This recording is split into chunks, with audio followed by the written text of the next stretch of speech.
April 22 വിശുദ്ധ സോത്തേർ മാർപ്പാപ്പ. ജനനവർഷത്തെക്കുറിച്ച് വ്യക്തതയില്ല. മരണം 177 വർഷം. ഔദാര്യത്തിൻ്റെ പാപ്പ എന്ന് കോറിന്തിലെ മെത്രാനായിരുന്ന ഡയനീഷ്യസ് വിശേഷിപ്പിക്കുന്ന സോത്തേർ ഇറ്റലിയിലെ ഫോണ്ടിയിൽ ജാതനായി. സോത്തേർ എന്ന നാമത്തിൻ്റെ അർത്ഥം വിമോചകൻ എന്നാണ്. വിശുദ്ധ അനീസത്തൂസ് പാപ്പായുടെ പിൻഗാമിയായാണ് വിശുദ്ധ സോത്തേർ റോമായിൽ മാർപ്പാപ്പയാവുന്നത്. ഒരു പിതാവിൻ്റെ സ്നേഹത്തോടുകൂടി മധുരമായ പ്രഭാഷണങ്ങൾ ചെയ്ത് സർവരെയും അദ്ദേഹം ആശ്വസിപ്പിച്ചിരുന്നു.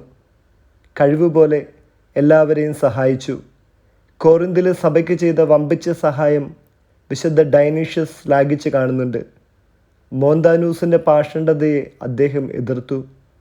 സോത്തേർ മാർപ്പാപ്പയെക്കുറിച്ചുള്ള പഠനങ്ങൾ ആദിമകാലം മുതൽക്കുള്ള റോമാ മെത്രാൻ്റെ പ്രാമുഖ്യത്തെയാണ് സൂചിപ്പിക്കുന്നത്.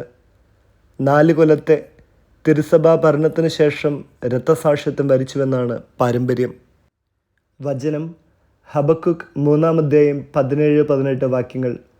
അത്തിവൃക്ഷം പൂക്കുന്നില്ലെങ്കിലും മുന്തിരിയിൽ ഫലങ്ങളില്ലെങ്കിലും ഒലിവുമരത്തിൽ കായ്കൾ ഇല്ലാതായാലും വയലുകളിൽ ധാന്യം വിളയുന്നില്ലെങ്കിലും ആട്ടിൻകൂട്ടം ആലയിൽ അറ്റുപോയാലും കന്നുകാലികൾ തൊഴുത്തിൽ ഇല്ലാതായാലും ഞാൻ കർത്താവിൽ ആനന്ദിക്കും.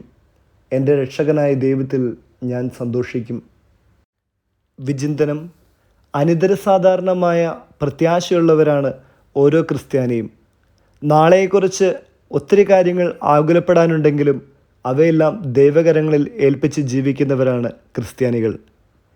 ക്രിസ്തീയ വിശ്വാസത്തെ പ്രതി പീഡകൾ സഹിച്ചവരെ സോത്തേർ മാർപ്പാപ്പ ആശ്വസിപ്പിച്ചു. അവരുടെ ആശ്രിതർക്ക് സഹായം നൽകി. സ്നേഹം സഹിക്കുന്നു, സഹായിക്കുന്നു. ഹബക്കുക്ക് പ്രവാചകനിലൂടെ ദൈവം നമ്മോട് സംസാരിക്കുന്നതും അതുതന്നെയാണ്.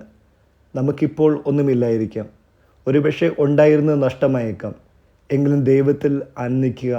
അവിടുന്ന് നമുക്കെല്ലാം നൽകും.